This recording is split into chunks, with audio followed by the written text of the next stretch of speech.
Hello, everyone, and welcome to another episode of GoGodotJam, the interview series. I hope you're having a nice time. I'm Adrian, your host. By the way, please do tell me if you hear me and also where do you log in from, because I'm really curious to find out. In today's in today's episode, we are having a recurring guest that we had in the previous GoGodotJam in GoGodotJam 1. So if you haven't seen that interview, you should definitely check it out. But this one is going to be much more awesome. It's going to be the next level, so to say. So if you don't know Goodgis already, he's been on YouTube for some time. He's gained a lot of subscribers, and he makes awesome games. He switched to Godot 1 year ago, or a little more than 1 year ago. And today we're going to discuss about a lot of various topics, but we'll focus on how to sell your game and how to market your game. And also we'll take questions from the chat and also from the pre-interview survey that it's linked down below in the description. So let's get started. I'm gonna switch the screen. And now we are live. So yeah, it seems like everything's fine. So Awesome. Hey there. How's it going? It's good. How are you? I'm doing well. It's good to be back. Yay, another episode. Yeah, it seems people are joining as we speak. Yeah. Awesome. That's nice. Yeah, so we got a lot of topics for today. We did a presentation from the last time.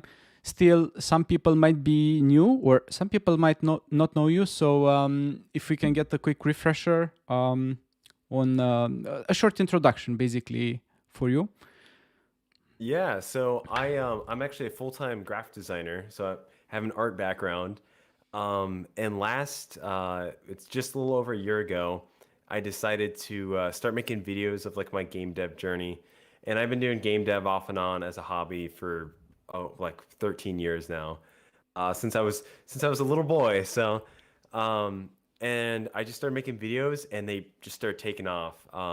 And so I've kept making videos, documenting my journey, going back, kind of telling the problems that I've had with game dev and like what I've learned from it.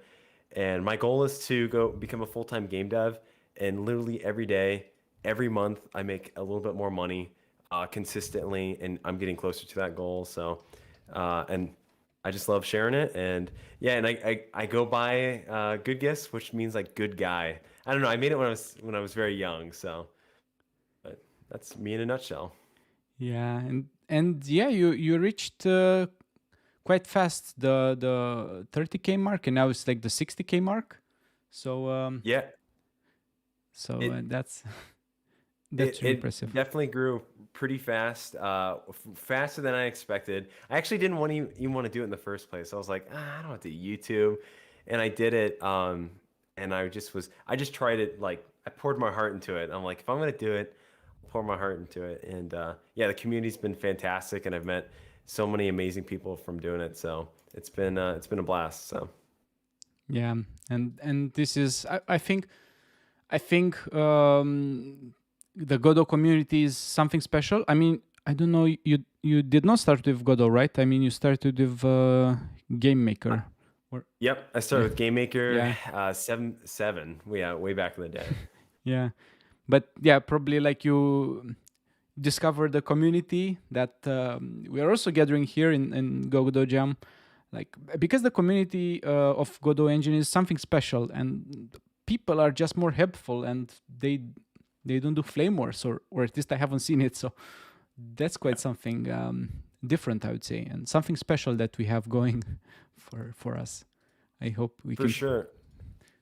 It seems like Godot is just like a tight knit community, and I just love like the people behind it. And just like when new features roll out for other big game engines, how they just kind of poke fun at it and like, no, we're like they're not focused on trying to make it the craziest engine. They're just trying to focus on making it awesome, and everyone is just really creative. I've met a lot of great people that use the engine, and seriously, ever since I'm using Godot, I just don't want to go back. I don't use anything else. It's too hard. Uh, But so I'm have sold out. haven't you recently released a video making a game in Unity? Yeah. So that was 2 months like ago. a bunch of subscribers wanted me to make a game in Unity, and it just was not. I I knew it was trouble like from the very beginning because it took me like literally 15 minutes to download and install Unity. It just it does some good things. Like I'm gonna say like Unity is a good engine. Like obviously it has so much money put into it and people behind it. It's a great engine. People use it. Um, but it's just I don't know. It's just way too much for me, and it made me appreciate Godot even more. And now people are asking for me to do an Unreal video, and I'm like, oh, I don't know. Yeah. I don't Yeah. know about that. If you felt like Unity is bloated, you should check Unreal. Gosh. Like after like so huge like footprint like that you have to download from the internet just to use it. And Godot is like 50 megabytes. It's crazy. And I used Unreal back when it was called UDK like 10 years ago. And Yeah. even then, I remember I was on a laptop. My computer literally sounded like it was like at an airport about to fly off because the fans were kicking on so hard. Yeah. Yeah, and in the chat, Rayu says like, yeah, Godot got funded like 100K dollars. Oh, that's awesome. Yeah, 1 or 2 days ago. But I want to point out, yeah, it's kind of. I mean, initially I was like, yeah, oh my god, yeah, they got the money, but then they got it from an NFT company. so, Uh, so yeah. I'm kind of a little okay, mixed feelings here. I don't know their plans. They actually they actually supported default Blender and some other stuff as well, but yeah, NFTs, I don't know, mixed bag. Yeah, I mean, I guess if they're gonna give money, it's to a good cause, but it is kind of weird. It's like a tobacco company like donating to Godot or something. It just feels weird or something. Yeah, it feels a little bit, though. I mean, like 100K, it can be put to good use to actually launch Godot 4.1. I mean, I've checked your Godot video, and you also mentioned that yeah, Godot 4 is not gonna fix everything, but you say Yeah. it in a much nicer way than I said it in my Vulkan One Fix Godot, which which got a lot of hate. But kind of like some people think like yeah, it's gonna be at the best, it's gonna fix everything. No, it's not. It's not gonna fix everything, Yeah. unfortunately. It's definitely going to be a huge improvement. Like I recently have encountered some of the issues that people complain about with Godot 3. Um, and even okay, like people hate the tile map system, and it really isn't that bad. Like the old tile map system, it's actually kind of great. But the new one just looks incredible. The new one is perhaps like the greatest tile map system ever to be created. Like it's incredible. And that's what I love about Godot. It's like if there's a problem, they don't have any problem with fixing it and having someone focused on just working on that. So, whereas other companies, it's like they're too busy adding weird features that no one's really asking for. You know, I don't know. I just feel like Godot is really focused on who they're working towards, and you have such a Mm. direct connection with the developers instead of talking to a giant business. So, Yeah, yeah, and it feels like I mean they do pick up some features for marketing, for example the Vulkan render, but they also, as I've heard, like how they prioritize, they do take care of people's needs. Of course, not one people, but if it's like a critical mass of people, then they prioritize that. for sure. So the comments are getting interesting. So initially we got like how can I sell my game, and now how can I sell my game as an NFT? Oh boy. Yeah, I think we're getting way over the beaten path with this kind of yeah comments. But yeah, your latest video is focused on selling your games, and I think it's not so much talked about in game development field. I mean, people usually focus on how to make games, how to make different things, or how to make art. But then they complain like, I cannot be a full-time game developer because no one buys my game. Yeah. So basically, this is the main problem.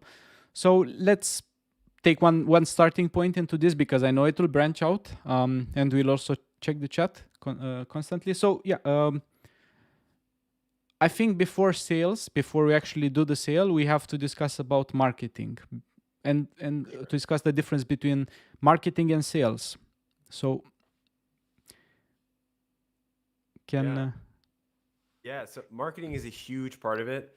And I think that's where I've kind of had a little bit of a benefit because I work for a marketing department, like as a graphic designer. And that design degree kind of gave me experience of like, how do you advertise? Because ultimately you could have the greatest game in the world and no one's going to play it. No one's going to buy it. And it's not because it's not a good game, but it's because people don't even know it exists. And I kind of touched this in the video, but like the internet is really weird nowadays. It used to be super organic. People would make their own websites, and like it used to be like if you wanted to check something out, you would go to a person's website or like their blog and like chat with them or whatever. And now everything's so centralized on these social media platforms that the only way you can really advertise is through paying for ads, through like Google AdSense or whatever it is, paying for ads on the internet, working on SEO, or working on a social media platform like doing YouTube or Twitter. So in some ways, it's weird because the games are important. Like making a great game is really important, but you honestly need to be spending just as much time developing a good brand and marketing your product, because what's the point of spending 1,000 hours or years on a game that you release and no one plays it? Like that's great, you accomplished it, that's amazing, but we don't want to just be hobbyists too. It would be nice to make some cash from the game you're working on so you can keep doing it and you can do it full time. So I think with the marketing stuff, that's kind of how I tapped into doing YouTube, because I had some mild success before I started doing YouTube. But it was hard. I'd work on projects. My brother actually, he spent a year, he made a commercial game, Rocket Pods, and then he released it. We did this announcement and stuff, and it sold one copy on launch day. And it just was like, it was heartbreaking because he spent so much time and testing and polishing in this game, and it just didn't sell. And part of it is because there was no audience really. So the first thing we started doing was we started hosting game jams just because we love game jams. And we had a really small Discord community at the time. And it was for our like online game called Whizbirds. So people are just hopping on there. And it was a pretty tight knit community. I think we had like 200 users total. There was never that many people online, but just total accounts. And so people were just finding out about the game because we listed it on some MMO site. And that was our first marketing. And then as we started to grow, we're like, let's all do a game jam. And then doing the game jam, that brought in a bunch of people, and our Discord grew from like 40 to like 500. Or I don't know if it was quite that much, but it was definitely significant growth. And then you found that people were kind of interested in your games. And then kind of from there, we started doing the YouTube stuff. And if you look at the growth rate of the past couple of years, it's like this, it's going higher. And then with the YouTube, it just literally exploded. And then every day, the thing about marketing is every day, if you're doing social media, every day you post stuff, every day you put out new videos, you help people, you're just growing exponentially. And then it gets easier and easier. So when you do release a game, there's people that actually know about your game and are interested. And so I do think marketing is huge, and there's so many different ways you can do it as well. So yeah, like yeah, I mean, marketing, and a lot of people are struggling at this point because marketing means getting people to know of what your work is, right? But your average channel or your average game development team has a couple of hundred of subscribers or even less. on YouTube? Or I mean, your case would be an outlier of or a special For sure. case. So we can say you got lucky. Of course, there's a lot of work involved, Yeah. but I'm seeing a lot of channels putting a lot of work and still not growing, or not. There are some invisible thresholds which they cannot surpass for some reason. What would Yeah. be your advice for people that are struggling to just get past that limitation? Yeah, that's a great point because you're right. Like what happened with the Goodgis channel, like that doesn't happen all the time. Some people it does, and it's really random. It's just being at the right moment at the right time. Um, and before, like, as a person who advertised before even doing YouTube, I think the best way is just to find a community and to build a community. Like I said, we would host game jams, and those game jams would be on itch.io, and people would join. We have a really good time, and we get like 100 more people to our Discord. And every game jam we did, we get more people. And we weren't doing them just to grow the Discord, but that just was a nice side effect of it. Um, and so that's something that if you're smaller, or your channel, I guess, is having a harder time growing, or like one social media outlet is struggling, um, think about, you know, there's not a good cookie cutter way for success. Like not everyone's going to be great on YouTube, not everyone's going to be great on Twitter, or whatever. Pick your social media platform, Yeah. but you have to learn to find the one you like the most, or the one that you do the best with. And I know some game devs that they purely use Twitter, and they just post on there, and they just post their artwork, or they post just like tips on pixel art and stuff, and they build up a following. But I think that here's the biggest thing about marketing, though, is you think that marketing is just advertising your product, but marketing is more like giving away free products that are different, like free tutorials, free information, helping other people. Like if you have a skill, teaching that skill, entertaining, like that's your product. And all those things attract people so that they can actually see your real product, which is your game that you're trying to sell. So I know that sounds weird, but you kind of have two products. And for Goodgis, like for the YouTube stuff, every video that I make has to be educational, has to be entertaining, and it has to tell a story, because all three of those things are valuable to people, on different scales. Some people just want the education, some people just want the story, some people just want the humor. And so I call it like the triple threat. And so every video I do that, people are watching it and they're like, hey, I learned this thing about pixel art. Thank you so much. I want to subscribe now. And then they're more interested in who you are and your brand. So it's easier to promote. So I would recommend, if you're smaller, just focus on building relationships. Focus on like just producing really good tutorials about a subject matter you're interested in. And it is kind of like hit the lottery a little bit. You have to keep working, and you got to find what's like successful or not. Because you could be like really into, like, let's say text adventure games, all right? You're just like, and you have a channel that's like dedicated towards it, and that's great. But you're only going to attract a small audience because it's very, niche. So try to think about how, if I was explaining text adventure games to your mom, like how would you simplify it down to tell a good story?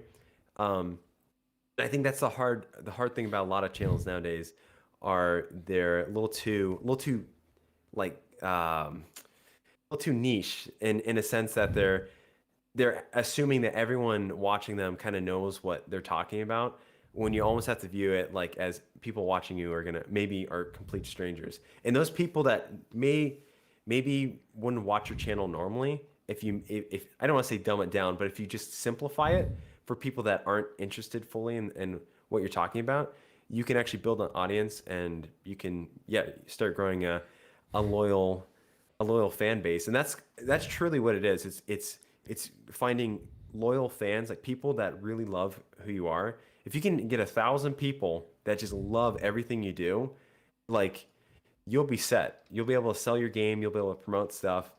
And all it takes is like 1,000 people, just diehard fans. I know that seems like a lot, but if you're just a, like generous person and you're just take time out of your day to invest in those people, and you create these friendships, it really doesn't take too long for people to get excited about your brand. So Yeah, I think this is golden advice. And it's really important, and it's really interesting because you're actually creating two brands, or you're creating the Goodgis brand, but you also have the Fairy Studio brand. So yeah, I mean, probably most people come from the Goodgis brand when they actually buy products from your company, yeah, and few actually know the real name. Maybe they don't even care about the name of the company in this case. yeah. So and also regarding the niche, if it's there should be like a fine balance between being too broad and being too niched. Yes, for sure. Yeah, if you get too like if it's too esoteric and like too much of a niche, like people just don't. It's like if you say you have a Linux channel that only focuses on Arch Linux and it only focuses on like installing software or something like that. It's so specific. That's great. You're gonna have people that watch it, but not a broader audience. But if you have a channel that focuses on Linux, that's kind of a niche, and you can kind of find that like, okay, I only use this distro or I use this version of Linux. That's still general enough that people are going to be interested. Um, and with game dev, I think in my video I do actually say find a niche. Um, Yeah. like when I was working on, and honestly, another thing is like with your game, it's how you market your game too. Like, are you making a platformer or are you making an MMORPG, where there's fewer people making an MMO, or as a platform, it's like one of the most oversaturated genres. And I'm making a game in it, so it's ridiculous, but it's about finding something like doing something a little bit different, but keeping it normal enough so that people can kind of stumble upon it, I guess, and they're not overwhelmed by it. Because if it's like a path and you're too far off the beaten path, people are never going to find it.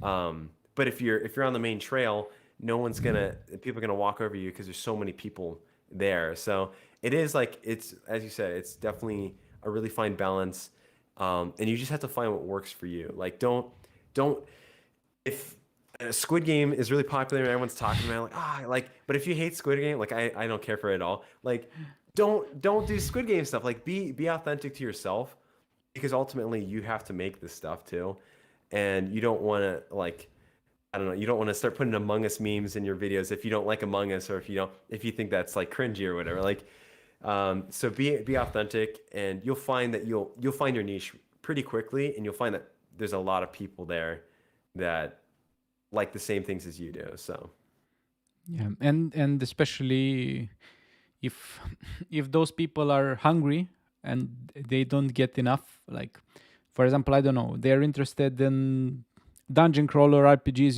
the turn-based stuff. There was like the dungeons, like tile-based movement, first person. roguelikes. Yeah, roguelikes, but yeah, in a dungeon where you're like first person, you can move like Oh yeah. Yep. Yeah, I noticed turn-based, that. and yeah, I don't know the name of that genre, but seems pretty niche. And it seems like there were a couple of games, I think, and they did well because the audience was really hungry about that stuff. Mhm. There was not so much going around that stuff, because if you just go with like the most generic World War II shooter, it's like Yeah. yeah, I mean you can give it a shot, but yeah, making a World War II shooter would be like suicide, like with all of these big companies like putting in tons of millions of dollars. Yeah, you really have to find something that's like if you're gonna do it, like make it weird, like make it like a retro shooter MMO or something like just put a weird spin on it so that people are like I've never even heard of that. And I know I keep mentioning MMOs, but like nobody makes them. No one makes online games like that. Granted, they're a ton of work, but it's amazing if you make a really crappy MMO. And I've made the first one I ever made was just it was terrible. Um, People love it, like because people love being part of a small community that's being developed, and that's actually how I went from 0 people following me, 0 people knowing who I was, to having a small following and growing a brand purely by making this online game that I only intended for my friends to play. And I just was updating it, and my brother's like, "Hey, let's just post this online." People started joining. Actually, one of like my longest Patreon supporters, um, he just stumbled upon a video of the game like that we uploaded on YouTube, and he's been following us ever since. He loved the game even though it was buggy. So I think if you're gonna be in the market of like platformers, you got to be really good and know what you're doing. If you're worried, if you're newer to game dev, then try something a little bit more niche, because even if it's rough around the edges, there's gonna be a lot more grace, and there's gonna be people that are really anxious to play that. And then you can improve those. Like obviously, make your game good, improve it, work on it. But there's gonna be a lot more grace for a genre where there's like no games in it than there will be if it's like, yeah, like a World War II shooter. Yeah, yeah, and putting a spin on it. Oh, let's add zombies. Oh, wait a second. Whoops.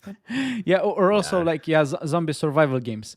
I mean, there are so many. Like it's so saturated market on these multiplayer survival zombie style games, Yeah. and yeah, still a lot of people just want more of that. And it's also this effect like you play a game, you really like it, but then you get bored of it, but you want more of the same stuff, right? So you're looking for Yeah. your next game, which even if it's like the same iteration, like a new iteration of the same game or a different game that does the same stuff, like, but different map or something, then you just go for that because there's no other option for you available. Like if like a specific stuff. For sure. Yeah, there's like, I think like I've said this before, but the creature breeding game, like Sonic Adventure, like if another game like that came out, it would make so much money. Like, because there hasn't been a game like that in 10, 15 years. And I haven't all the intentions of being the one to make that game, but that's down the road for sure. Okay, okay. I'm just searching for. So how? What did you say? Sonic Adventure. Yeah, Sonic Adventure. Okay. It's like an action platformer game on the Dreamcast. But there's this mini game called Chow, the Chow Garden, and you just kind of stumble upon it, and you raise these little creatures, and you can race them and all the stuff. But there's never truly been a creature raising game like that, um, like since those first 2 games were released. And I'm like, I've been wanting to make it because I know there's such a niche for like creature raising games right now that I feel like anyone out there watching, if you make it and you advertise it well, If you make it, I'm you gonna could make sue this. you. No, I think the more the merrier. I think the more people do it, it'll just Yeah. kind of because it's all going to be different unless I don't know, you copy my source code or something. But Yeah. uh, but yeah, it really is. I think if you're purely looking at marketing from a video game point of view, like say you don't want to make a brand, say you don't want to make a YouTube channel, whatever, just think about your niche. What's something unique that if someone's browsing on Steam and they see it, like, that's kind of interesting. Oh, yeah. Yeah, actually, Jade said there is a game in development called Cobalt Garden that is a Cool. Chow Garden with kobolds. So, Oh my goodness. yeah. And Moonboy is asking, like, can I copy and paste it without being sued? I don't know about that. Yeah. Wow. But yeah, it's a good idea. So, for anyone listening, I think like finding these underserved niches, and even if you get like 1,000 people that pay for your game, that might be just enough to get yourself going for the long run. So if you're interested in actually selling your game, but yeah, the problem still remains. You have to reach those people, and if you cannot reach those people, even if it's the best Chow Garden game ever made, Yeah, it's useless. Kinda. sure. I think, I mean, that's a great point. Ultimately, okay, let's just say you got 0 followers. No one knows who you are. You're basically a ghost, all right? And you're like, I want to start. I made the ultimate Chow Guard game. How can I sell this? How can I promote this? Um, and what you're gonna want to do is first off, you're going to want to put it on a site like itch.io. If there's different routes, and I talked about this in my most recent video, but itch.io is great for just like, hey, you want to release a game, put it on there. Some people are going to find it organically. You're going to get people follow you, but it's going to be like a lot slower. Like you may get a couple followers from your game, a couple downloads. Now, if you let's say you don't have a crazy Chow Garden game. Say you just did a game jam or you just a short project. Join a game jam, and if you do well in it, you can. That's actually a great way for you to get plays, and you could actually start growing a little bit of following on itch.io. That's also something I did before I did YouTube. So if you keep entering jams and just making cool games, you can use itch.io kind of as an advertising platform where people play these little games that you're making. Like, oh, this guy's cool. I'm gonna follow along, see what he's doing. Now, that's one avenue. But let's say you create the ultimate game. It really is putting it on Steam. You'll actually get like wish lists, like I think it's like 10 to 30 wish lists a week or something, just from Steam advertising it. And there's a lot of ways to optimize your Steam page. Jonas Tyroller did a whole awesome video on how to optimize it. It's great. It honestly works, that advice. And you could do that, and people actually find your game organically. And even if put a free game on there, what if people start playing it, organically finding it? And free games are another great way to advertise because, like, who doesn't like a free game? And there's something also about Steam where it's more curated, so people are more likely to find your game on Steam. So Steam is another good platform for either doing trying to get wish lists for your game, or if you're, like I said, if you have like absolutely zero followers, put a free game on there and just I don't know, like Steam will actually advertise it if it's a quality game.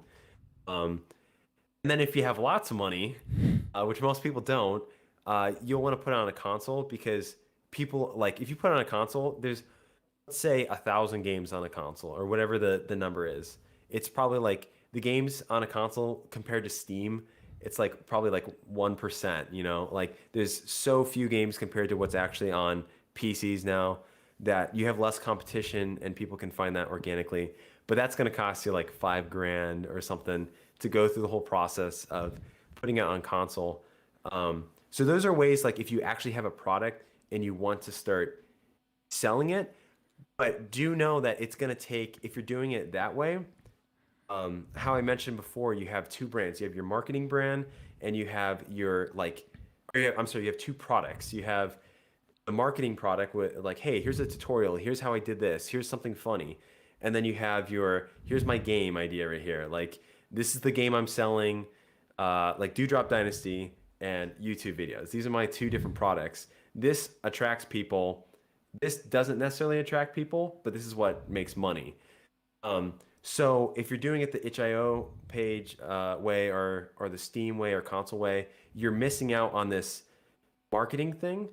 So you're going to have to find a unique way to make your product, your game, also an incentive, like a marketing incentive as well. Like, and that's why making it free, like if you made an online game that it's free or something, people are like, well, that's a free product and it's a game I like. Your game is going to become advertisement instead of you having to do advertisement for your game. I know that's it's kind of confusing, but I think that's what I did with Fantasy World. I made an online game. We posted one video. We posted on a forum for MMOs. We uploaded on this MMO site, and then we just made a little trailer and uploaded it. And I think it got like 500 views over a span of like a couple months. But then people started signing up for the game because it's free and some people are looking for it. Like, it was going back to that niche. So the marketing was the game was the marketing, which that's traditionally how it used to be. It used to be like, hey, this game looks so cool, you should buy it. But now we're in this weird era of like, hey, Gamedev on YouTube, oh, he's making a cool game, I'm gonna buy the game, even if I don't like it. It's weird. Like it's a weird it's weird how much the marketing has changed. But that's if you don't want to do any like social media marketing. That's purely like, hey, I just want to put my game out there and hope people find it. It's going to take a long time. Like if you do it that way, unless you get lucky, your game could explode. It could be like you put it up there and like, oh, blah, blah, blah. And then one day it just like you get a bunch of downloads or someone big picks it up and then starts selling it. But the likelihood of that is really small. Um, but so I guess that would be like purely marketing, purely with your game, no extra steps. And then if you're like, hey, all right, I'm really serious about that. That's when you step up. Maybe I should make a YouTube channel. Maybe I should make a Twitter account. Um, and then think about what's something valuable that you can teach, something funny that's entertaining, and how can you make it professional and like I guess entertaining. How can you make a service that people are interested in? And a prime example of this is Kenny, who does all the free asset art packs and stuff. He just made a bunch of free art. Now the man is so successful. He's like blowing up, and he sells products on his website. People just go there because they needed free artwork for their games, and he's like, yeah, sure. And he just released all these free packs, and it brought people to his website. So, and another great example is Kevin McLeod or whatever. Most of you probably haven't heard his name before, but you'll know his music because most of his music is like the commercial-free music you'll hear in commercials on YouTube. You probably even use the songs yourself if you've ever done editing. He just made a ton of free music, so people came to his site, and then he grew a following because of it. So. No, so that's really interesting. One thing here, isn't that like a small issue when, for example, like if you publish tutorials or tips and tricks and stuff, you might actually attract other game developers, and with your game you want to attract gamers. I mean, yeah, game developers are usually gamers, but gamers are not usually game developers. So you miss out on a bunch of huge amount of people that don't know about your game. I Yeah, I get where you're coming from because you don't want to just attract one audience, and I think that's why it's keeping your going back to keeping your videos kind of generic enough that people that aren't developers are interested in watching. Like, that's why I don't do a whole lot of tutorials, but I teach. Um, Even in like my most popular video is like pixel art tips from an artist, and the advice is generic enough that even if you're not doing pixel art, like someone left a comment like this is just good life advice.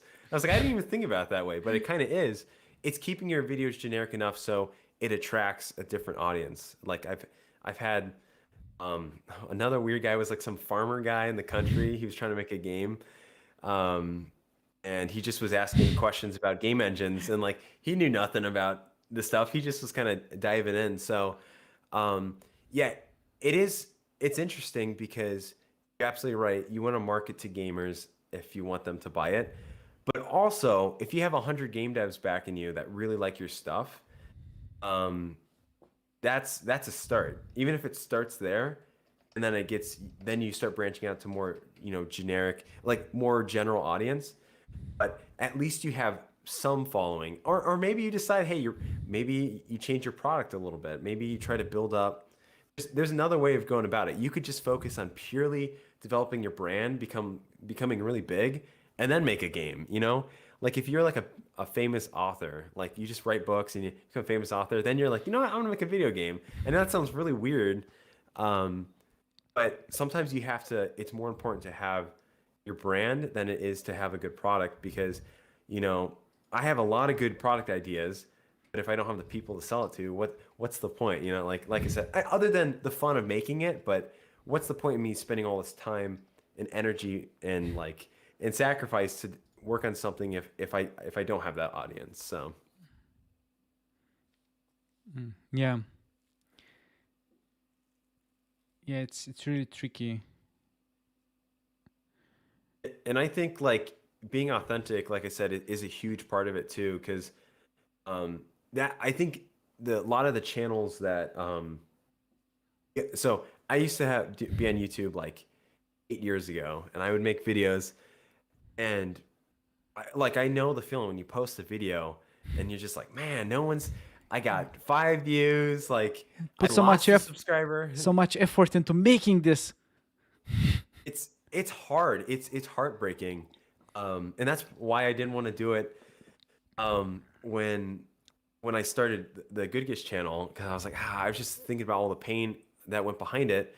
But I also know that back in the day, I was trying to be someone else. I was trying to do something that wasn't truly authentic, and like people can tell desperation. Like if your channel, I don't know, there's just there's a mindset behind it. If you're trying to be desperate, if you're doing like really cringy clickbait thumbnails, and you're just like talking about controversial subjects just to get people like, it's one thing if you're talking about controversial subjects in like a game engine. Like if I talk about Godot, like that's what we're talking about. But if I'm talking about like some drama from like some celebrity, like that's just like you get into a place where you're purely like just trying to get more views, and you don't care if you're tarnishing your reputation for it. And that's when people can tell that, and they're just like, I'm good, I'll pass.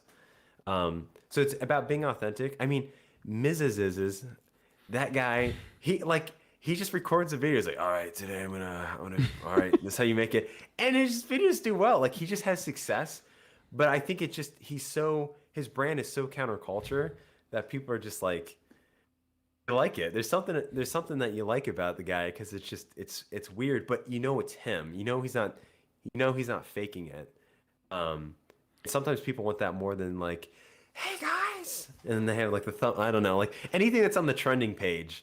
Um, but and now it is hard because if you do be authentic, sometimes that means you may miss an opportunity to go like viral. There could be some really viral opportunity for you to make some game Among Us and Squid or Game. whatever. Yeah, like and to do it, and then and you could blow up from it. But I always think about like if you blow up, if you get success from doing something you hate, you're gonna have to do it over and over again. So I'm like, I'd rather just like not do it that way uh, and yeah. do what I like. So Yeah, and also it seems because I've studied this trend like Among Us. I've caught that train, so to say. But I mean, like me and other two game development channels did tutorials, and that's when my channel blew up a little. But yeah, to just a couple of hundred of subscribers, so it was nothing like massive.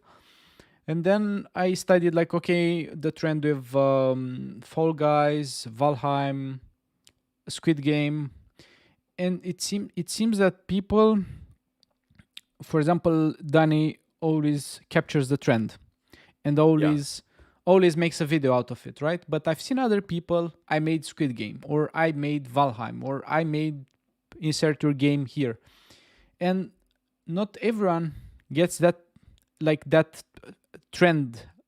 Even if they try to ride it, they are not getting onto it.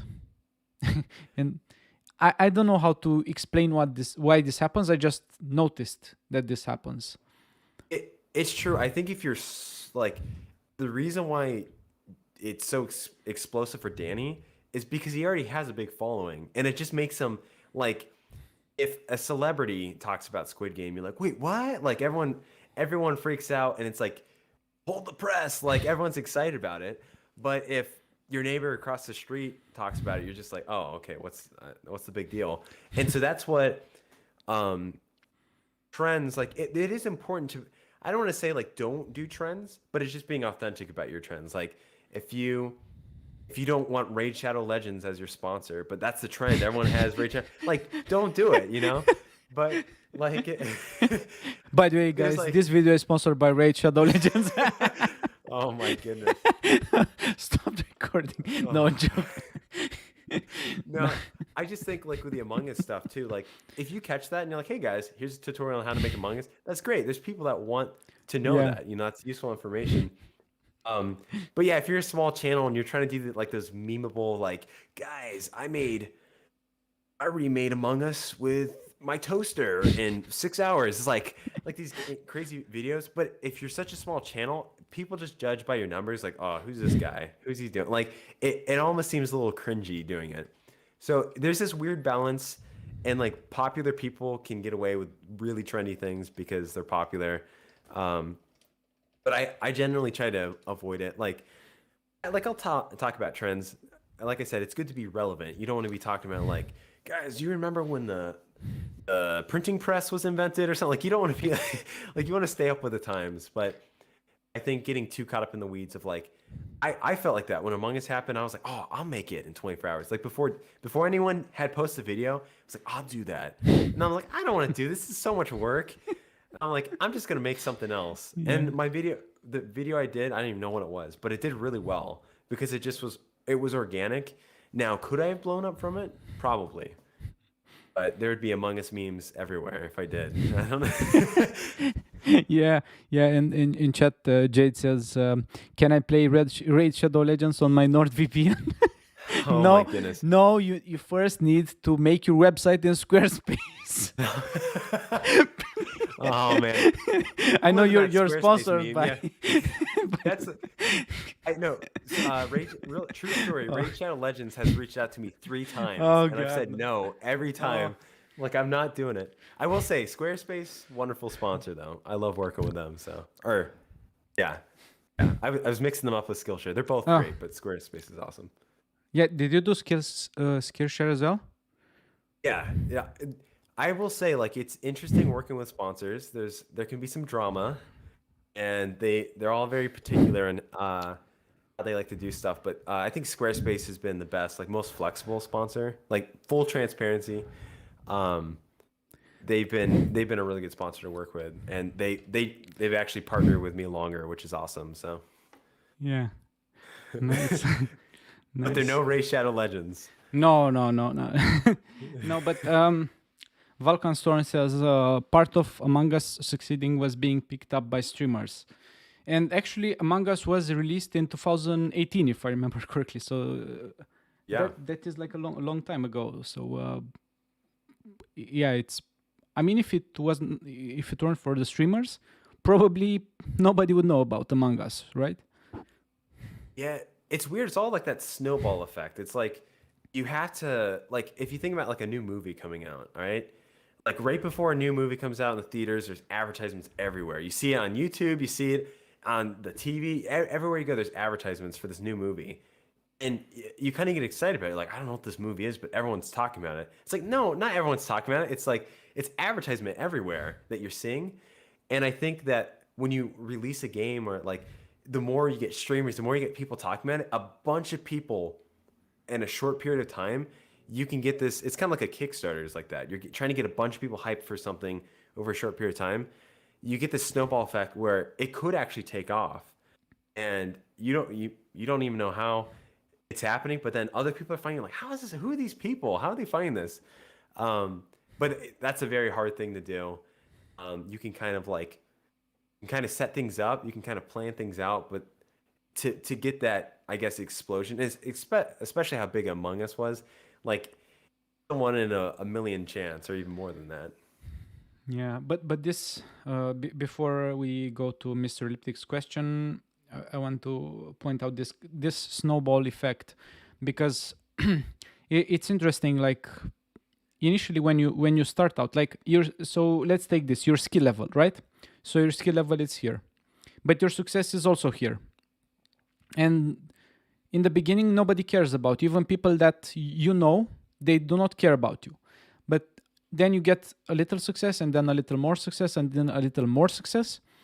And now your success is here. And people start to actually like, oh, I know this person. And then they start promoting you, and because they think they can benefit. And the thing is, your skill hasn't increased one bit. Like it's the same skill as in the beginning. It's just your popularity increased, and boom, now you have more people. Of course, new people, you attract new people, but even old people that did not say like, yeah, no, I think you'll fail, or I don't care about your work, and then like suddenly they care about your work, suddenly they care about your stuff, and yeah, like have you noticed this happening? Oh, for sure. Like, it's weird. Like, I've been doing game dev stuff. Like, people don't realize, like, they just, I blew up last year and they're like, oh, he's just overnight success. But, like, I've been trying to do this for years. Like literally at least like as hard as I've been pushing this year, I've been pushing for the last 4 years straight. And I didn't have that success. And I just work on stuff, and nobody knew. No one had any clue what I was doing. And it's weird because once you do get a platform, people act like you know everything. Like, well, they equate your IQ points with your subscriber count, and it's like, which Yeah. makes no sense to me because I'm like, I'm obviously I really push to learn because I don't like I read the Godot manual all the time. I'm like, oh, what's this? And I'm trying to understand new stuff because I do teach and I don't want to like give false information. So I want to grow and I am getting better. But it's weird because I'll have people asking me questions like trained professional game devs that are doing it for a living are asking me for advice, and I'm just a guy that I haven't even made it full time yet, you know. And I've gotten to a place where it's part time and it's growing, but it's like it's a weird world we live in where, um, you know, like I don't know when just because you have followers doesn't make you super smart, and you can get imposter syndrome a little bit. You can be like, well, you know, do I deserve this? And with me, it really helped that I went to college and I have a background in like marketing and graphic design because I have some validation, I have some credibility with that stuff. Other than the success I've had with selling my games and Kickstarter and stuff, but like it feels good like hey I have an education, I have experience in these other things, so even if I don't know exactly, maybe I'm not the world's greatest programmer, you know, I'm not a computer scientist, but I have this education in these other things and I can speak with confidence about these things, and the things I'm still learning I can just say hey I'm learning about it. But it is weird. I will say I haven't had a whole lot of people around me, like friends and family, get too weird about like the success. When you first tell people like, "Oh, I'm doing game dev," they're like, "Oh, that's kind of interesting." But then once you bring up like, "Oh, I do YouTube channel," and then they look at your channel like, "Whoa, what's game dev?" Like, so it is interesting about how, like you said, there's people want to be near someone who's having success, whether it is they want to be a part of it or whether they just want to support you. Um, that's an important part. Like you kind of need those moments so you can keep growing, and that's how you grow exponentially. But yeah, don't like I always tell people like in my videos, like most of the people watching are probably better at art or programming, and if you're not, that's okay. You're still learning, and don't if I can do it, use me as the example. If I can do it, you can do it too because you know like I said, I have experience, but you can learn it too. And I'm trying to teach you where I'm failing at and teach you where I have success. But I'm just like skill wise, I'm just an average guy making games, self-taught programmer. And like I said, I understand the YouTube thing has really benefited me, and that's like not everyone has that opportunity. But even just finishing a game or becoming a better artist or whatever skill or making money or whatever, like you can do this because like I said, I did it too, and I didn't have any like I didn't start out with like $1 million to like invest in all this. Like, you know, I just started doing it. So Yeah. I think I think this is nice. yeah, Okay, for sure. let's let's get back to Mr. Liptic's question. Like, if you can say just a quick, like, how is the process with the sponsors? Because he also has a channel, and how they contact you and how is the process? Yeah, so real quick, so YouTube obviously, like I mentioned, is a big part of marketing. And the amazing thing about YouTube is if you have success, like if you can grow your channel, you can actually make money talking about your game, like advertising your game. So monetization on YouTube for me is really important. It's allowed me to make more videos. I basically all the money I get gets invested back into the channel. I have an editor. It's my brother edits on videos now. So, and sponsorships are a huge part of that. So if you want to get a sponsor, I'm trying to remember when I first got contacted. I think I had 8,000 subscribers when I got my first sponsor, and it was through Core. And I don't work with Core anymore. I'm sure they're fine, but I was still learning a lot. But what you want to do is you want to set up a email and put it in your channel description. They'll find it. They'll email you, and they'll be like, "Hey, man, we're so excited you get to work with us. And they do this whole thing like, hey, you want to work with us? We're really cool. This is a big opportunity. This is going to change your life. Um, and for your first sponsor, obviously it may be tricky. You may not find a sponsor that you love, but they should reach out to you. Just make sure to read. There'll be a contract a lot of times. Make sure to reach out to them. And then there's like requirements. You gotta put the sponsorship in a certain part of the video, and you gotta put a description here, and like it varies on the sponsor. But one piece of advice I love to give is if you do get a sponsor, just make sure you really like the product that they're promoting. You don't promote products that you haven't used or you can't stand. Now, like you're starting out, you may not know that. If someone's like, it ranges, like how much money you get from a sponsor also ranges by your channel. So if you're just getting started, it could be $200. If you're bigger, it could be 600. If you're like 100K territory, you can make 10 grand.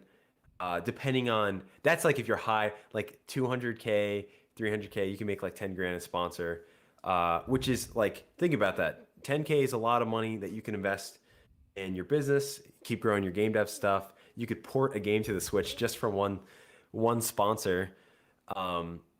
So there's a lot of great opportunities, but think about who you're working with, because in my opinion, I think sponsors can hurt your channel. Because no one likes to be advertised to. Like let's be honest too. Like no one likes seeing advertisements. And eventually, I would love to get to a place where have less sponsors. Because it is hard when you're watching a video and you're like, oh, here we go again, Raid Shadow Legends. But just be authentic. And also, if you what was I gonna say? The last thing is, if you want to get sponsors, try to be as professional as you can in your videos. Editing, try to have really good editing. Just try to make it feel professional, and don't swear at all in your videos. I don't personally swear anyway, but just don't swear. Sponsors don't like that. Keep it like, don't be talking about world pandemics or like nothing controversial. Don't talk about politics. Just talk about game dev. And because sponsorships, I think I got sponsored when I was smaller because it was a more sponsor friendly channel. And if you can monetize your videos, you can get in trouble if you're swearing and stuff like that in your videos. You actually won't get as much ad revenue on your videos as well. So it's good just to be not toxic or to complain about other things or whatever. Just be uplifting, and you'll find that sponsors will reach out to you. So hopefully that helps. Yeah, and also Awesome Toots' channel was hacked by this kind of sponsor things. Because there are actually some hacks going around, like they put you to download like a file or like, oh, try this application or something, and you try it, and then boom, it actually installs like something in your system. Oh my gosh. And then they take over your channel and your Instagram and stuff, and I think it can go crazy. So be aware when you're taking sponsors, and maybe take the common known like Skillshare, NordVPN, or I don't know, the ones that we all, of course, not Raid Shadow Legends, because that's that's out of the question. Okay. Yeah. One last thing that you can get a lot of weird, like, oh, advertise my product or whatever like that, and it is good to like kind of do some research before you work with them. And yeah, like you said, I would work with bigger brands. Like I've worked with Game Maker, and normally you don't work with them directly, you work with an agency. So just do your research and don't click any mysterious links without verifying what they are. So yeah, or be a Godot developer and advertise for Unity. There you go. People with pitchforks, like who? I've thought about it. Like I actually had Unreal wanted to sponsor me, and I'm like, if Unreal's gonna sponsor me, I'm like, this is Weird. I'm like, Game Maker was a privilege because even though I love Godot, Game Maker was like my first love, and that's how I got into it. So it was a really cool opportunity. But Unreal wanted to work with me, and I'm like, if I'm gonna do this, I'm gonna charge you a lot, and we're gonna have fun with this. I'm like, I'm gonna have to poke fun at Unreal and stuff, and they just they didn't want to do it. So, Yeah, but but but still, Ariel did actually. I think they sponsored Godot with one oh, mega really? grant. Yeah, like 1 year ago, they gave Godot a mega grant. So you never know. You never Well, there know, you and go. yeah, you can say, oh, but Unreal actually did this and that, and actually Microsoft bought shares from Apple to not let them die, like in the 80s or 90s. You know, so yeah, there you go. You don't know Wow. how. Yeah. So Vulcan Storm asks, what did you do? How did you? Or what did you do for the money before Gamedev took off? But right now, Gamedev did not like really take off. Like you're still doing some other stuff, right? Yeah, I mean, I could be really transparent about the money stuff right now if you guys are interested. Oh, Yeah, so last okay. year, I think last year I did a Kickstarter, and this is before YouTube. I just did a Kickstarter during what was it called? Zine Quest, and it was just like make an RPG game. And I knew we didn't really have following, so I'm like, this would be a good opportunity for us to sell a game because Kickstarter is going to do the advertising for us. So I made Snomes and released that. It's a little snowy gnome based game, and we made about $1,200 off of that, which was good considering that the cost of production was like $200 or something like that. So we actually made profit off it, and we were able to use that money to invest back into business stuff, just buying a little bit better equipment. I highly recommend it if you make money off your business, invest it right back into your business. There's no point like if I make $200 off of a sponsor, it doesn't make any sense for me to just pocket that because if I invest it back in the business, I can actually grow faster and then make even better money. Um, so and then the year before, so that was last year. I did Snomes, and the year before, we didn't do a Kickstarter, but I released the Keep. We just kind of sold it to friends and family, and we didn't. I think we made $500 profit from that because board games are expensive, and we didn't charge enough for them. So we it was very expensive, and it wasn't really worth the money. So let's say 2019, I made maybe a grand from the business. And then last year, I probably made 2 grand, 3 grand from selling Snomes. And then I don't think I was monetized on YouTube last year. But then when I started doing YouTube, I started selling copies of some games. So let's just say around the two-ish grand area. And then this year, because of the Keep Kickstarter we did, and with YouTube, I think we've probably made about like $50,000, and that's gross. So that's not like what's going into my pocket or anything. The Keep was a big chunk of that. We made $36,000. Kickstarter took a good 3 or 4 grand of that as their cut. And I think literally most of that has gone towards like we bought 10 grand worth of board game copies, which I've never spent that much money in my life. And shipping's gonna be almost $10,000 as well.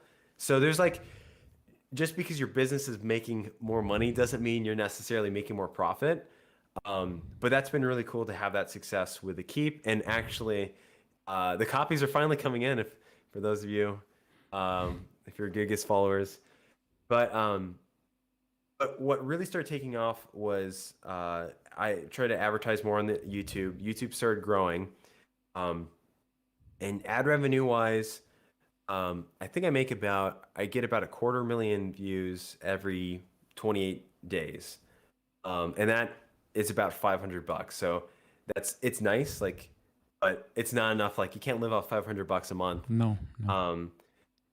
But recently, I don't know what video we did. I think we recently released a PDF version of the Keep board game so people can print it out. And once we released that, we found, and then we also ran a sale on itch.io, and we've sold more game copies, I think, than we ever have in the last month. So it's kind of like, it's not just like, hey, one day you're poor and the next day you're like, oh, I got $1 million. It's a slow trickle of like every month we get a little bit more ad revenue from YouTube every month. maybe we as our subscribers go up, our sponsors pay us a little bit more every month, or more Patreon supporters. Every month we sell more copies on itch.io, or and that's kind of the goal. It's like you want to spread out, like, or you have merchandise, make a mobile game. The more diversity of products you have, and the bigger your channel gets, it's just a matter of time that people are going to keep buying and backing. Then it's weird now because I'm having people that don't even know the channel buy stuff now, and that's the exciting thing, where you're kind of advertising to that broader audience, and people are kind of finding the game and then finding the channel, which is that's how I want it to be. You want people to find your game and for it to have organic growth. Um, so it's growing. It's not full time. Like, I guess if I took all the money, I could barely live off it. Like, it's not worth it for me right now. I'm using that money to contract out freelancers. That's, I would say, 80% of the money goes towards that. And also, if you do run a business and do all this stuff, make sure you get, incorporate, actually become a legit business, and get it an accountant. Oh my goodness, get an accountant. Like, it will make your life so much easier. They can be expensive. But if you're making more than, let's just say, 8 to 10 grand a year, get an accountant, and you're gonna save money in the long run, and it's gonna take so much stress. Otherwise, you're just gonna be doing tax stuff all the time. I know it's different from country to country, but yeah, it's not fun. So, and then you can focus on working, keep making videos, keep making Twitter posts to grow your following in there, or work on your really cool game, or join game jams to get people interested in you. So that's really the thing, is you want to focus all your time on the stuff you're good at, and the bigger you get, the more you're gonna have to do. So pay people to do that stuff so you can just focus on doing what you're doing.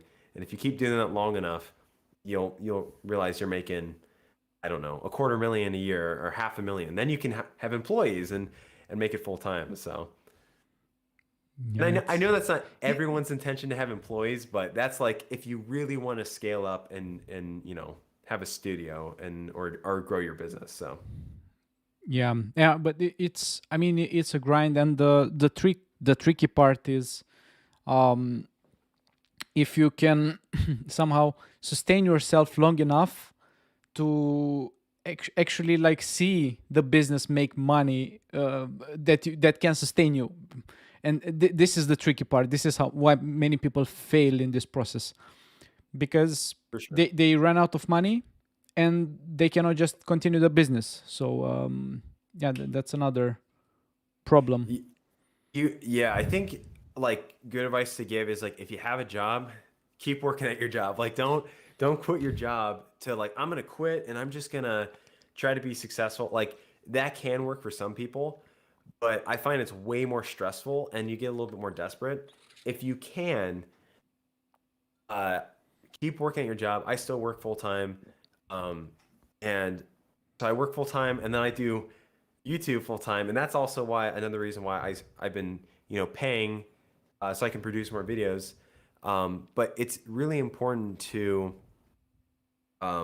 yeah, keep working on your job, and it may be a slow process, but it will happen. I guarantee you, if you just keep posting, you keep putting stuff out there, and try things. Like, one thing I've tried selling many different products: physical board games, digital board games, card games, video games. Like, I've tried to sell, like, art packs before. I've done YouTube, like, all these different avenues. And you may find one that you like. For example, maybe you set up a Patreon, and then you find, like, wow, I'm getting all these people backing me on Patreon, but maybe it doesn't work for me. So there's, like, there's nuance depending on what you're doing, what you're I guess what you're like, what's your video about? What's your brand? Are you just an artist? If you're an artist, then try to do a course. Like, see, maybe you can do a Udemy course, or maybe you don't want to do that. Do commissions and just have your Twitter account and just keep growing that. But so it varies per person, and really it's all about experimenting and just putting games out there. And, like, is this going to work? Like, I haven't made a paid or I'm not going to make it paid, but I haven't made a mobile game that has ads in it yet.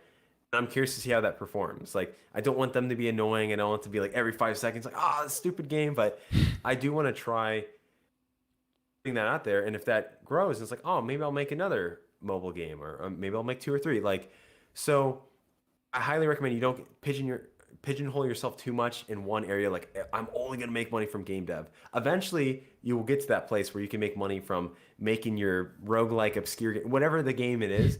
But until then, you want to try to like diversify and like have little prototypes to kind of experiment too, before you like focus on dedicating 3 years into a game. Yeah, that's really good advice.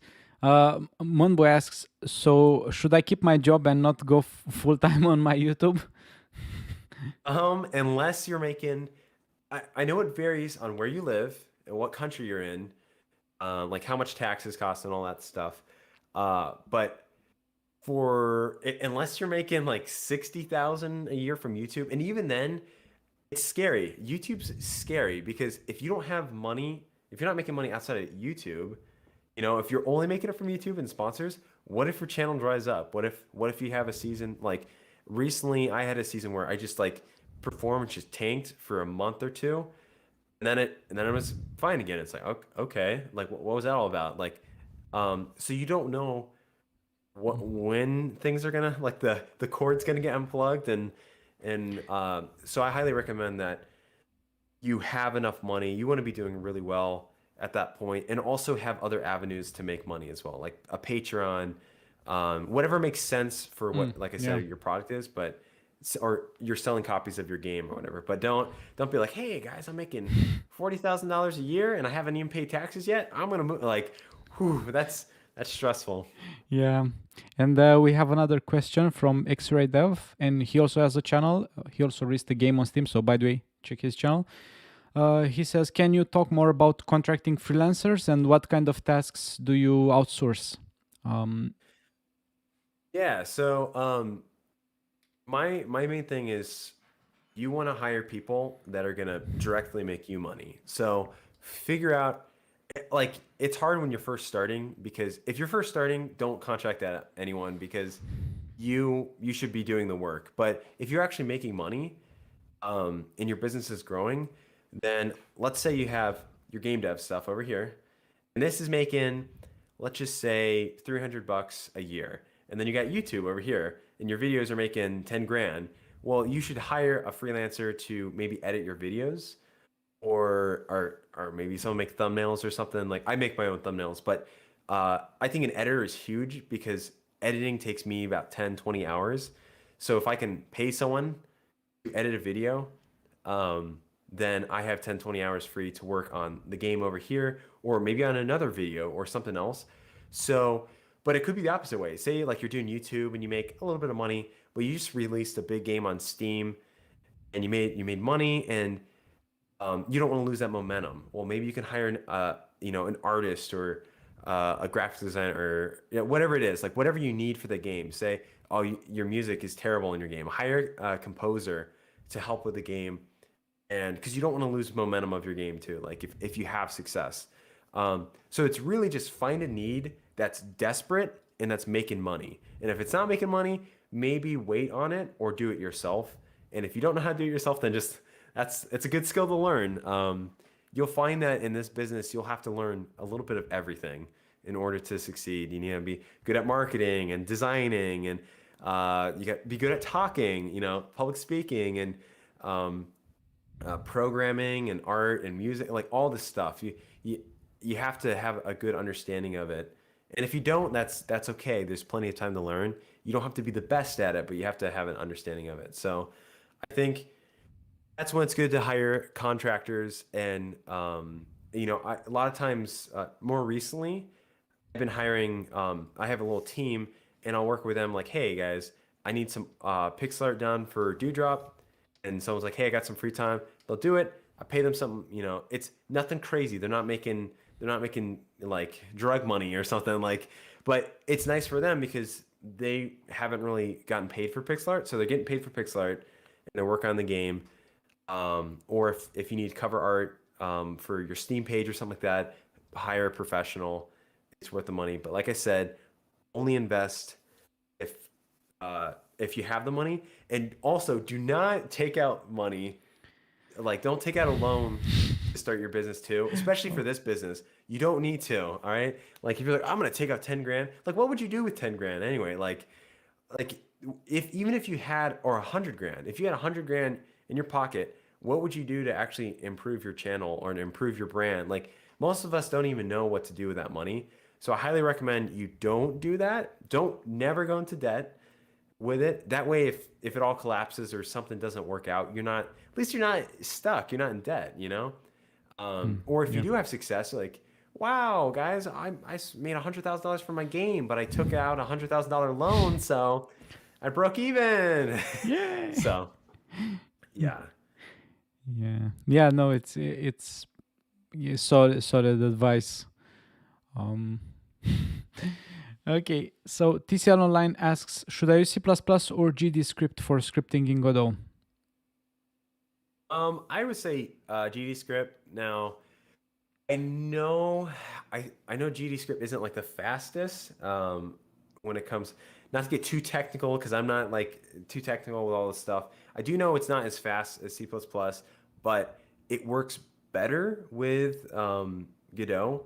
It just, one of my close friends, he's a computer scientist, and he's actually the one that introduced me to Godot, and that's what he recommended to me.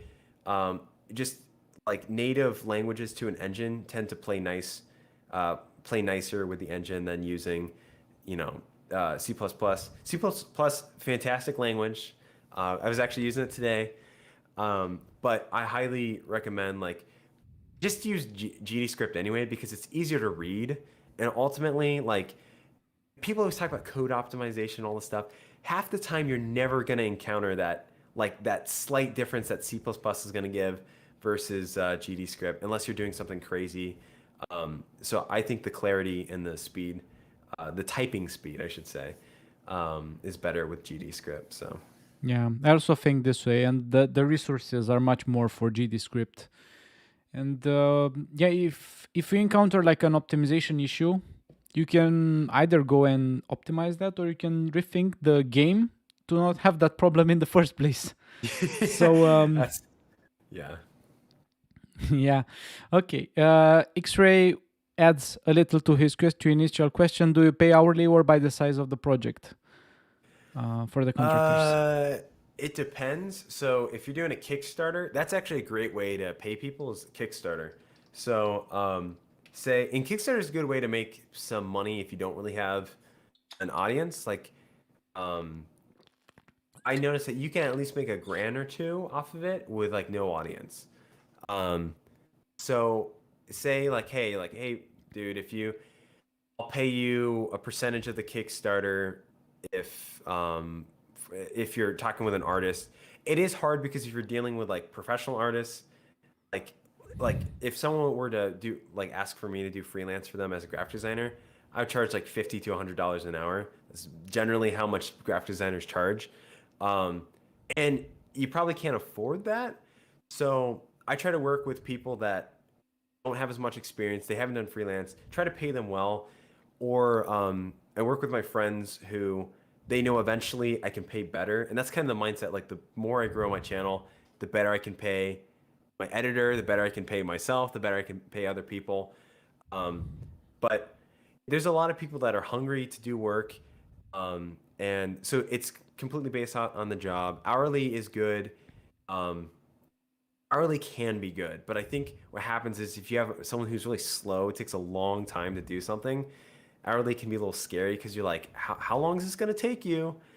And they're like, oh, I'm really fast, and it takes them like 10 times the amount, and you got to pay them 10 times the amount that you initially agreed for. So I think it's better to just do by project. Be like, hey, if you do this thing, 150 bucks or 500 bucks for this cover art design or whatever. Um, and I will say, if you have a business, you need to be paying people. You don't want to have anyone just like, hey, I'm just gonna make a design for you. Like I have friends that want to just help out for free. You can't do that. So even if you pay them 10 bucks, that's fine. You got to pay them though. And it's actually great. I love paying people. It makes me so happy, like to help other people know that like this channel is not helping me, just helping me, but it's helping my friends who want to be game devs too, or professional artists. I can help, pay them. That helps them out a lot, and they're getting a good experience from it, and I'm getting work done. So Yeah. Awesome mentality. Yeah. As also one boy pointed out. Okay, let's go into the questions from the survey. And some are not actually questions, are praises. So, yeah, so someone says your graphic style, both in games and outside, are both modern and classic at once. So, appreciate that. yeah, I think that's a good. Yeah, I also like how your art looks, and like the parts for Dewdrop Dynasty that are appearing from time to time. Not often, but No, but yeah, they look nice. thank What you. what do you find that motivates or keeps you interested in game development? Um, I think the number one thing that keeps me in making games is just my love for old games. Like, I'm not a big fan of the current indie game scene, as like I don't get inspired by seeing um Stardew Valley and stuff like that. Like that is inspiring, but just like the current games that are coming out, they're inspiring and they're cool. Um, or other people online, like it's exciting to see like Danny has success with his game and like he's working on stuff. Like that's exciting. But what really gets me excited is like playing old Nintendo 64 games like Ocarina of Time and playing like these old games that I grew up with, that like you have these moments playing a game growing up as a kid that you almost can't even talk about them because they just feel so precious. Like there's that nostalgia that even just by talking about them, they kind of lose their value. Um, and so I had a lot of moments of that playing games as a kid. Um, and so for me, I've always like been a person that if I like something, I just want to make it. Like, oh, I like design work. I like how people make logos. I want to make my own. Like, so just seeing these awesome games, Ocarina of Time, Paper Mario, Sonic Adventure, like these games that I played so much, it's just like I want to make a game like that, and I want to do it. I want to put my own spin on it, and it's just like that creative process. So I really love seeing what I can come up with, and it's always fun working on a project where you actually enjoy, like you create a product like this is awesome, like this is so cool, like this doesn't exist out there. Like there's some prototype stuff I've been working on recently where it's hard to put down. Like this is sweet. And that's what really gets me excited about making games. It's really the creativity and just creating like I don't know, just creating a project that has such a good feel to it, a good atmosphere to it, where it just makes you it's like a cozy feeling kind of. Like I had playing Nintendo games growing up, and that's kind of why it is for me. And also learning, like I just love learning computer science. I love learning more about art. I love just diving deeper into it. That's like what I spend most of my time doing is just education stuff, just learning. I try to consume less and be productive. So, but that's it. I just have a love and a passion for it. I don't have a love and passion for all gaming, but I have a love and a passion for Old school. definitely older. Yeah, old school. Yeah, all the Yeah. way, man. Yeah. No, we had an interview a couple of days ago with Liam from Magellanic Games, and he also makes games that feel like yesteryear. Yeah, Yeah, and it has like this mode, like you can play the game like normal, or you can play it like pixelated, and and yeah, it's like super retro style, and like the animations are few, but it feels like the old games, like how the old games are made, and it just gives you like all the vibes and stuff. And there is an audience that really likes this kind of old stuff because big companies won't make it, and indies focus on stuff like Danny or other stuff. So, yeah, so, so a really good niche for anyone looking now. A nice for niche. sure. Okay. What is your advice on dealing with burnout?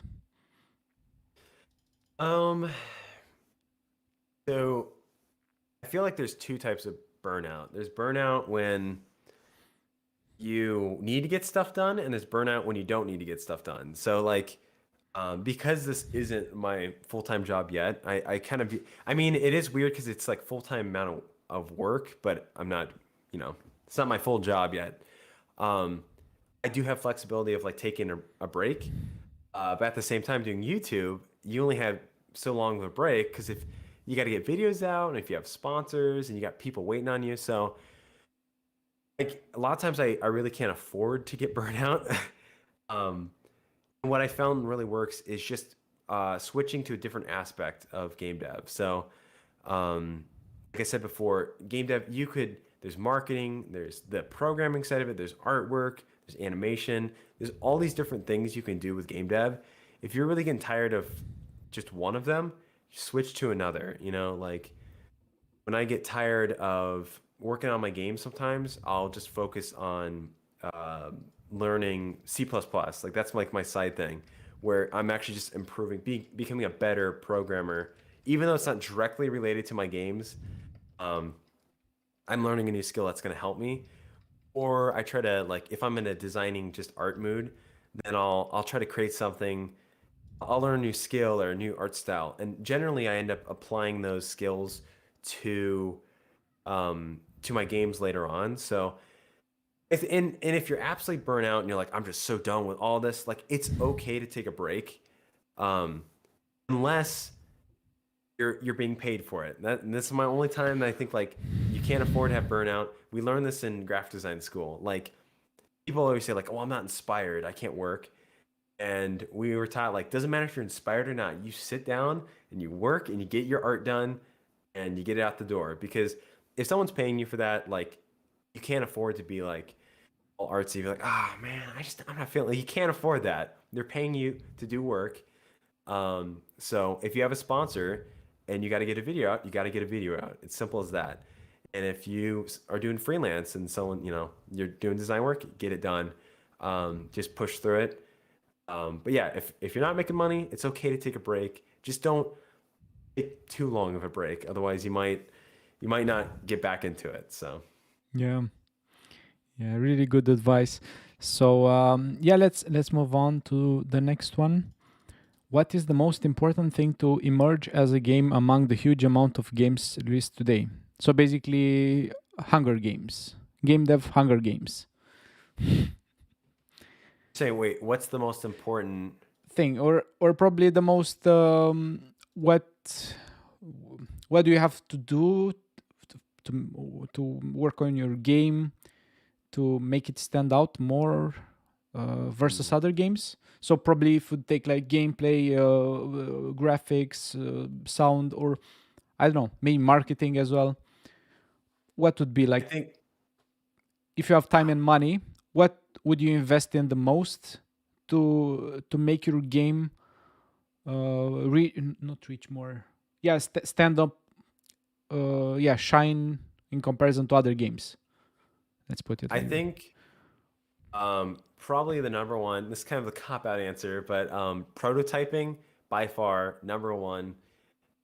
Just taking the time to make a game that's fun in the first place, because I think too often, and I'm guilty of this all the time. Like I like working at 100%. I like when I make a sprite for a game, I intend that to be like the final sprite for the game. I don't like that's how I work. Like everything, when I'm working on Dewdrop and I'm working on stuff, like I normally I'm thinking about, okay, this is what the final look should be. And you really shouldn't do that. You should just worry about like just make everything blocks and think, is this game fun? If all the art is ugly and it's just like placeholder art, and the game is just a blast to play. The sound effects are terrible. Everything like it's buggy. It doesn't matter if it's a really fun game, then you can fix bugs. You can hire an artist if you're bad at art, or you can take the time to make the art. Same with music and sounds. So it's just about having that core prototype.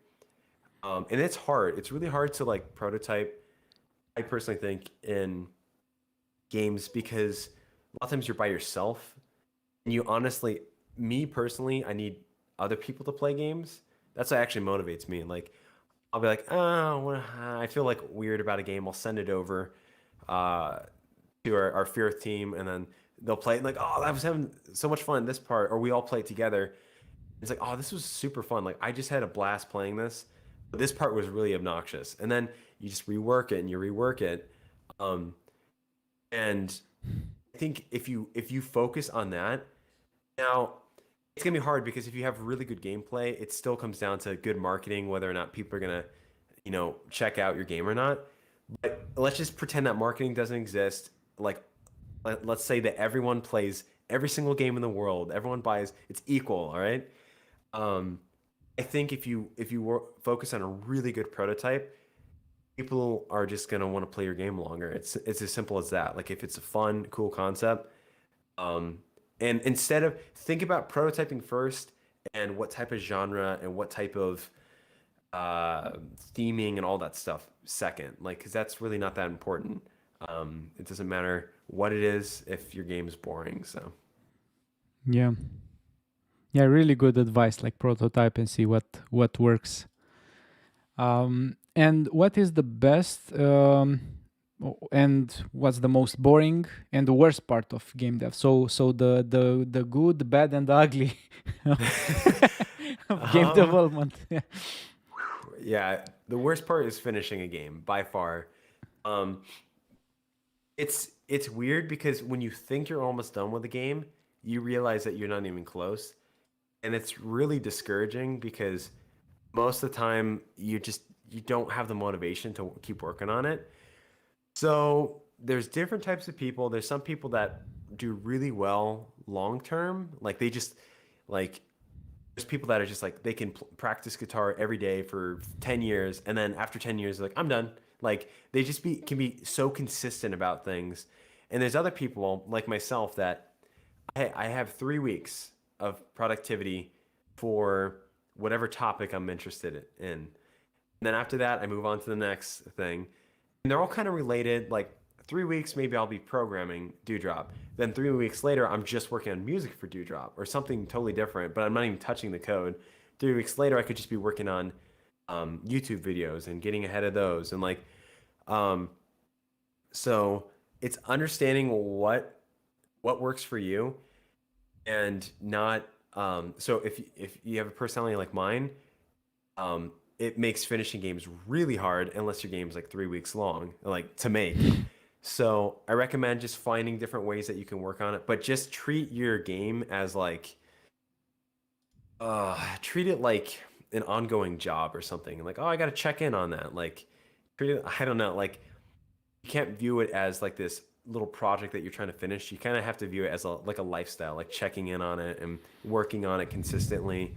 But it's hard because when you don't feel like doing it, it's just like, oh, I've been on phone calls with my brother before. I'm like, I don't want to work on it. He's like, work on it. I'm like, I'm like, all right. Okay. Then once you start doing it, you have a good time. But it's just like, that motivation. After a while, you wanna jump onto the new project, the new game, the new engine, the new whatever. Like it's always grass is always greener on the other side, but don't fall for it. Just keep working hard. Yeah, it's true. I think this is a common problem.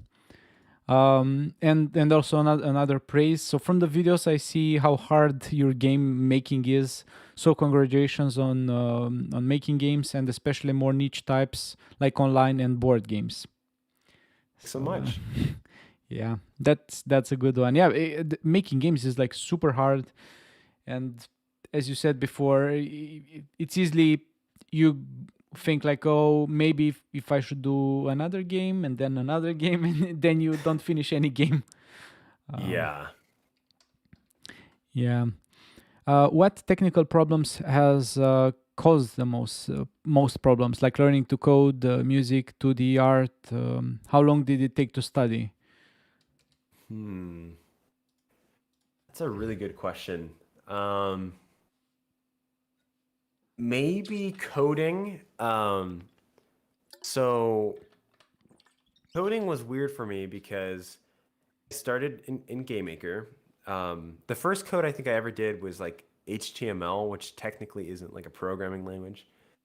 Um, and I used that notepad like when I was like 10 years ago.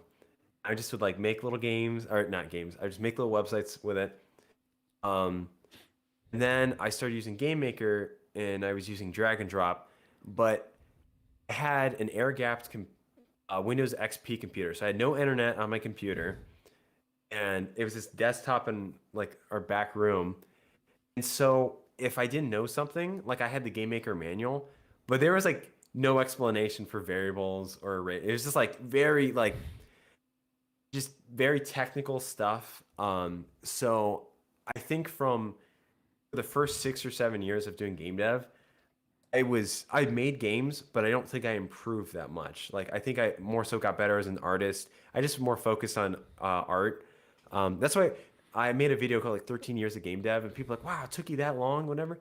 But it shouldn't take you that long. Like for me, I just was going about it the worst way. I should have got a book from the library or something like that. I think I did. I think I did for Java, but that was why was I learning Java? It was too complicated at the time for me. So it wasn't until around 2015, 2016 that I got back into GameMaker. Then it was actually 2017, I learned Python. We did this, my brother and I did this like create a text adventure thing in Python. We're actually doing it again this year, but I'm using C++ instead. But where you just learn Python, make a game in it. That was the first time I had actually used like a real programming language. Like, no offense to GML, but you know, GameMaker, it's not a real language, and it actually does a lot of things horribly wrong that like confuse you about real languages. So, um, after learning Python, I switched over to Godot. No, I didn't. I switched over to Construct, which also set me back because I was using more visual scripting. But I didn't learn any more code, and I was just like, I learned principles about coding, like functions. I never knew what functions were, which is like, that's looking back at them, like, how did I not even understand how functions worked or what to do with that or arrays? Um, so really, I will say if you want to learn programming faster than me, just start programming. Like use Godot, learn Python, use C++, like actually learn a real language. Don't you can use visual scripting to understand like game logic, but you got to get away from it because it really stunted my growth. And now um, using Godot, it's really helped. And I've been taking C++ courses, and I've messed around with Rust and Python and all sorts of different languages now, and I'm getting more comfortable with it. But coding seems really daunting. It's really not that bad. I wish I just would have learned it sooner and had the Yeah, resources yeah, to learn it sooner. So yeah. Makes sense.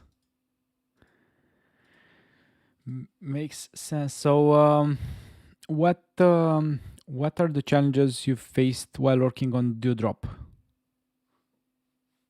um,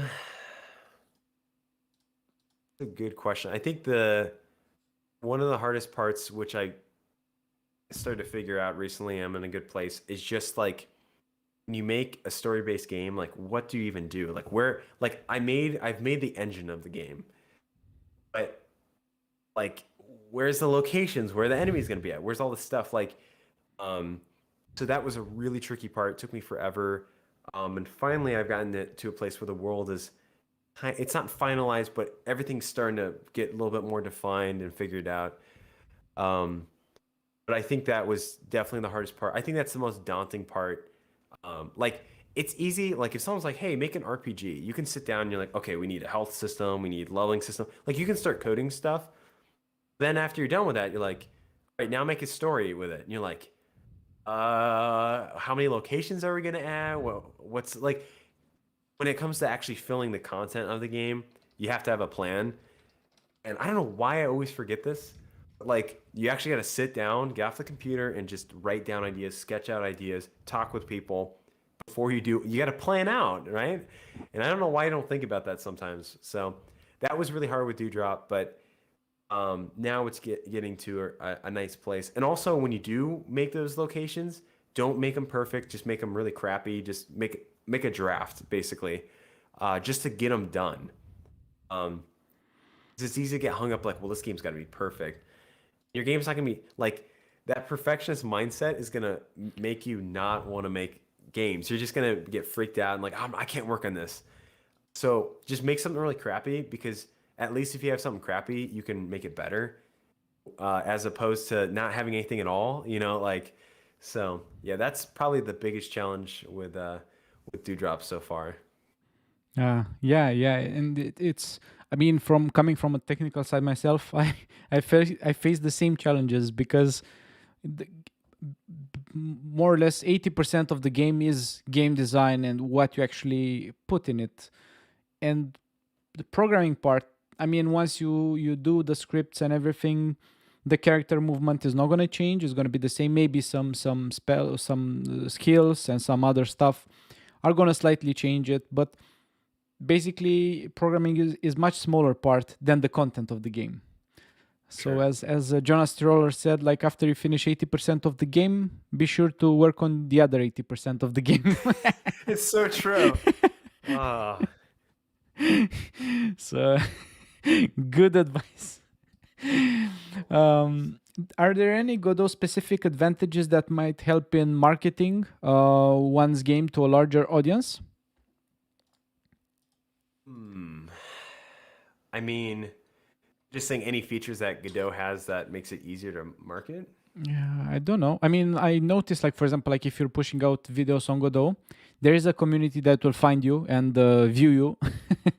Like, For I'll find sure. you and view, but other than this, I don't know, like, if it matters that much to players. I mean, like, if you publish a Unity game with the Unity logo appearing first and the game is not like really good, then it will be labeled as another asset flip made with Unity.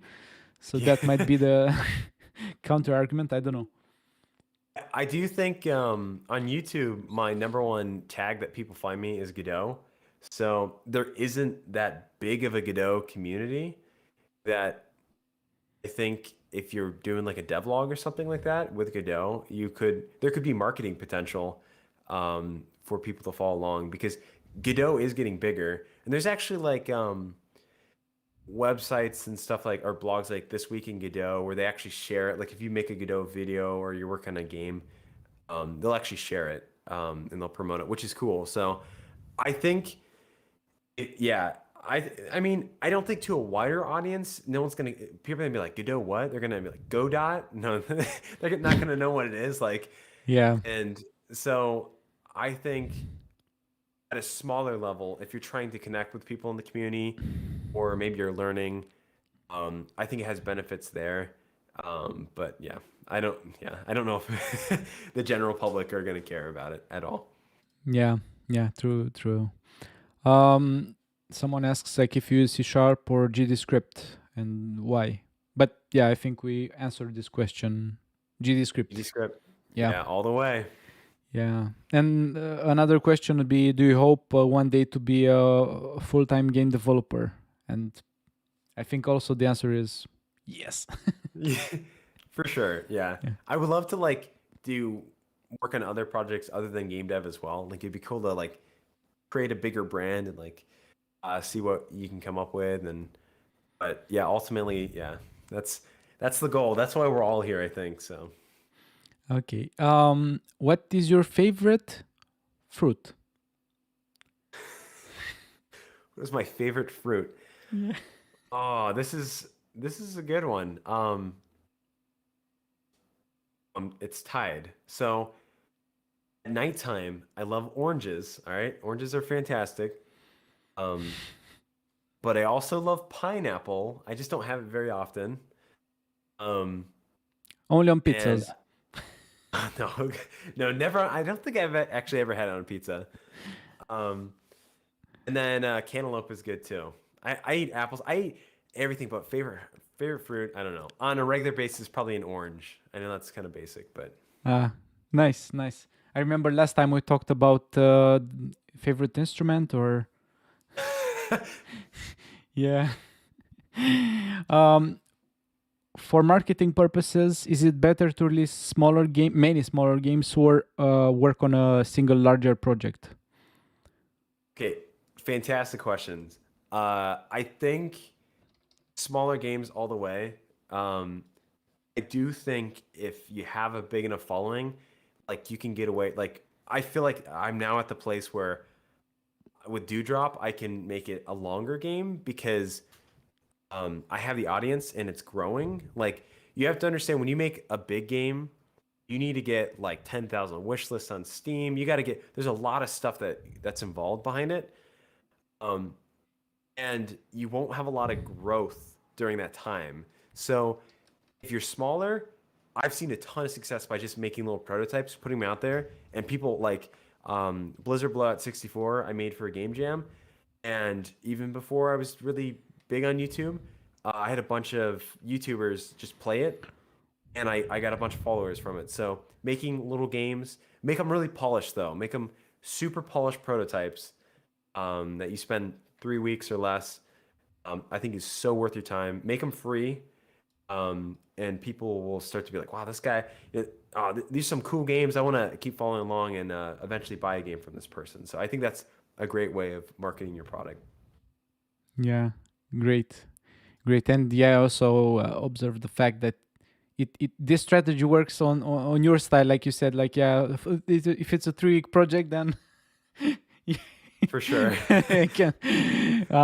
So yeah, it's nice. So what do you hope for the future of the game development and your own journey? I would love to have a studio. Like I have a studio, but an actual office. It'd be awesome to just keep working on projects, making games. Uh, I have a lot of ideas planned on how we can grow. It's kind of weird for me because I want to continue to grow the YouTube. I want to get as big as I can. But I also know that it's like you said earlier, like Fearith and my studio and Goodgis are these two separate brands, kind of. So ultimately, it would be nice for my games to be so successful that people don't even know who my channel is. They just know the game and the company that made it. So, yeah, having a studio, having a couple people work for it, and just working on games, making franchises, I guess. So Yeah, yeah. I also would like to have my own studio. I think for some game developers, that's the dream. Like having their yeah, own thing going and like making your own ideas and seeing them come to life. And it's a grind, but it's worth it. And if you can sure. make it, then congrats, Yeah. you made it. Okay, we wrapped up all the questions. I actually posted in the chat. If anyone has a last question, we'll take only one question from the chat. But let's do a closing. What would be your advice for the people in chat right now? Probably most of them are game developers or in game development in some way. So what would be your advice for them? I think number one takeaway is you have to promote yourself, and it's hard. Sometimes it feels superficial. Sometimes like, my stuff's not that great. But find a way to promote yourself. If it's on Instagram, post on Instagram. If it's on TikTok, I don't use TikTok, but sure, use it. You know what? Like if it's Twitter, YouTube, just find it. Try different things too. Like because you're not gonna know what's gonna work out for you until you start, messing around with it. But I think it's really important that you start promoting yourself, even if you're learning and you're on this journey, because it takes a long time to build up a following. And like I said, even though I've definitely been very lucky, I've also put a ton of time and years into this. It was like it seems like overnight success, but it was me. I had a channel literally 10 years ago that I spent years on, and that had no success. So there's a lot of skills that you're learning, and don't get frustrated, um, and just you'll continue to grow your channel, your Twitter following, your YouTube channel, your Instagram. It'll continue to grow, and you'll find that there's people that are actually really interested in your products. And last thing is also don't be toxic. Like just be a good person. Be as loving and kind as you can be. I've gotten some super nasty comments before of just people that they're just going through a rough time. They're hurting. They don't know better. Maybe they're like 10 years old and they shouldn't even be chatting. So just be really kind and forgiving. Just life giving because people want to be around that, and you're more likely to I guess, encourage people that way than just being like, oh, I'm so depressed. No one's buying my game. This is the worst. So yeah, that would be my main takeaway. Okay, and the last question, and I took it in order from Full Montes. So, was it more important to you to make a game that becomes successful, or to make what you'd like to play? So basically, just like what we talked in the beginning, like yeah, raid Shadow Legends, or make what you like. I think it's the best option is to do both, like make something that you genuinely love. But it's like finding that, like I mentioned, Sonic Adventure, like I love that game so much, and there's a niche for it. And if I create that game and it blows up, like Stardew Valley is a prime example of that. Like Harvest Moon wasn't that great anymore. And so Eric Barone, I think that's his name, he just made it. He made a game that he wanted, and he also made a game that people wanted. And I think that's the best way to do it. Don't, like I said, if you like Among Us, make Among Us games. That's totally fine. If you like Flappy Bird, do that. That's totally fine. But make a game that you want to make. But I do consider, like, does someone want to play your terminal, in the terminal Linux chess game, that 4D chess, like that's very specific. Maybe there's people out there that will, maybe they won't. But try to find something that has like best of both worlds, and you'll definitely find success. You'll realize that people want to play that game, and you'll also be proud of it as well. You're not going to resent it. Yeah, So. great. And yeah, now we can wrap up. Thank you for accepting this interview invitation. Thanks for having me. Yeah, it's your advices are really appreciated, and even people that were not able to make it to this stream, the video will be up forever, basically, until YouTube decides to go down. And yeah, stay a little. I'll end up the stream, and I'll come back in a second. Okay. So everyone, this was the interview with Goodgis. Thank you for joining. If you want to support Godot and Godot ecosystem and the events, please make sure you check the fundraiser on our webpage. If you like the t-shirt, I have the link also on the main website, GoGodotJam.com. And I'll see you in the next one. Bye.